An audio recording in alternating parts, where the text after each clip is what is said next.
कोल्हापूरच्या नांदणी मठाची महादेवी हत्तीन परत यावी यासाठी राष्ट्रपतींना साकडं घालण्यात आले। तब्बल 2 लाखांहून अधिक पत्र राष्ट्रपतींना पाठवण्यात आली। एकीकडे महादेवी हत्तीन परत आणण्यासाठी लोक चळवळ सुरू आहे, तर दुसरीकडे पेटाच्या कार्यपद्धतीबाबत स्वाभिमानी शेतकरी संघटनेचे राजू शेट्टी यांनी काही सवाल उपस्थित केलेत। पाहूया।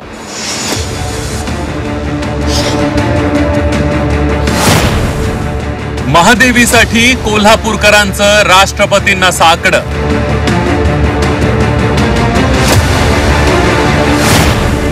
कोल्हापूरकरांनी राष्ट्रपतींना पाठवली 2 लाख पत्र।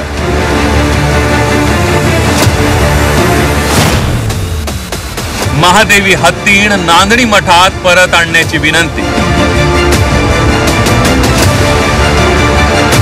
कोल्हापूरच्या नांदणी मठातील महादेवी हत्तीण सुप्रीम कोर्टाच्या निकालानंतर गुजरातमधील वनतारामध्ये नेण्यात आली आहे। महादेवी हत्तीणीला वनतारात नेल्यापासून कोल्हापूरकरांमध्ये तीव्र संतापाची लाट पसरली आहे। महादेवीला पुन्हा नांदणीच्या मठात आणण्यासाठी मोठी लोकचळवळ उभी राहिली आहे। आता महादेवीला परत आणण्यासाठी कोल्हापूरकरांनी थेट राष्ट्रपती द्रौपदी मुर्मू यांना साकडं घातलंय। महादेवीला परत पाठवण्यात यावी अशी विनंती करणारी 2 लाखांपेक्षा अधिक पत्र कोल्हापूरकरांनी राष्ट्रपतींना पाठवली आहेत। आणू महादेवीला घरी या टॅगलाईन अंतर्गत गुगल फॉर्मद्वारे मोहीम राबवण्यात आली। त्यामध्ये अवघ्या 48 तासात तब्बल 2,04,421 कोल्हापूरकरांनी मोहिमेत सहभाग नोंदवला। यासाठी काँग्रेस नेते सतेज पाटील यांनी पुढाकार घेतलाय, तर दुसरीकडे लाखो कोल्हापूरकरांनी स्वाक्षरी मोहिमेत सहभाग घेतलाय। 48 तासामध्ये 2,04,421 लोकांनी हा हत्ती परत यावा यासाठी सहमती दाखवलेली आहे। आम्ही या सगळ्या फॉर्मचे प्रिंटआउट काढले, ते बॉक्समध्ये भरून सकाळी नांदणीला जाऊन महाराजांचा आशीर्वाद ऋतुराज पाटील आणि सगळ्या टीमनं घेतला आणि आता आम्ही पोस्टात आणून ते महामहिम राष्ट्रपतींच्याकडे पाठवायचं काम करतोय। आमची विनंती आहे की यामध्ये राष्ट्रपतींनी या लक्ष घालावं आणि यामध्ये तोडगा काढावा।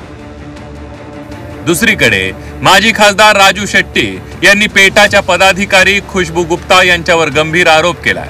महादेवी हत्तीण वनताराला सुपूर्द करा, मठाला 2 कोटींची देणगी द्यायला लावू अशी ऑफर खुशबू गुप्ता यांनी 2020 साली दिली होती, असा आरोप राजू शेट्टींनी केलाय।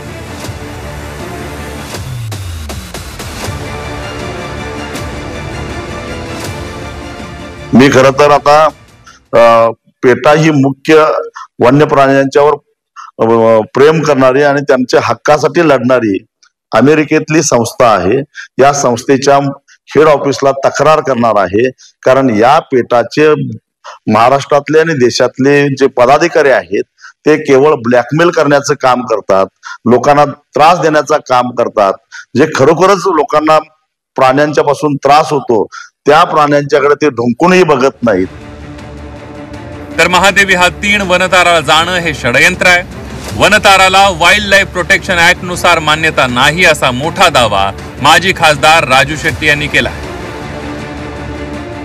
माहिती अधिकारानुसार जी माहिती मागवली आहे, वनतारा हा प्राणी संग्रहालय मान्यता प्राप्त नाही, त्यांना कसल्याही प्रकारची मान्यता नाही आहे असं पर्यावरण मंत्रालयानं सांगितलेलं आहे।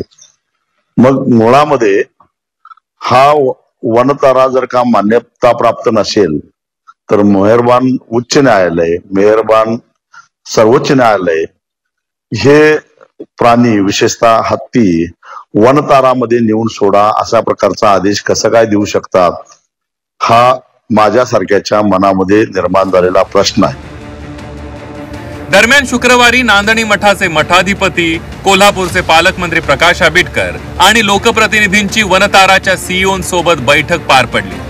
नांदणी मठाच्या हत्तीणीला वनतारामधून परत आणण्यासाठी आवश्यक ती कायदेशीर प्रक्रिया करू, त्यासाठी वनताराही सकारात्मक आहे असं जिल्ह्याचे पालकमंत्री प्रकाश आबिटकर यांनी या बैठकीनंतर म्हटलंय।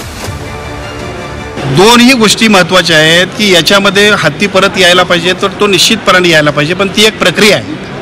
आम्हाला वाटतंय म्हणून यायला पाहिजे असं जर म्हटलं असतं तर एखादी गोष्ट ज्यावेळेला सरकार दरबारी असते त्यावेळेला जनभावनेचं प्रतीक म्हणून आम्ही सगळेजण जेवढ्या ताकदीने मांडतोय त्याच्यावरती लगेच निर्णय आपण घेऊ शकतोय।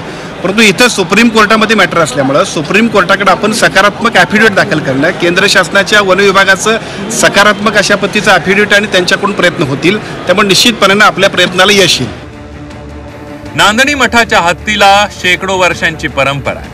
ही परंपरा अबाधित राहावी यासाठी सर्वपक्षीय त्यासोबतच सर्व धर्मीय आपापल्या परीनं प्रयत्न करतायत. पण दुसरीकडे कायदेशीर लढाईचं आयुध देखील हाती घेण्यात आल्याचं दिसून येत आहे. या सर्वांचा एकच उद्देश, तो म्हणजे महादेवी हत्तीण पूर्वीसारखी नांदणी मठ परिसर आणि मठाला संलग्न असणाऱ्या 778 गावात डौलाने मुक्तपणे फिरावी. प्रताप नाईक, झी 24 तास, कोल्हापूर.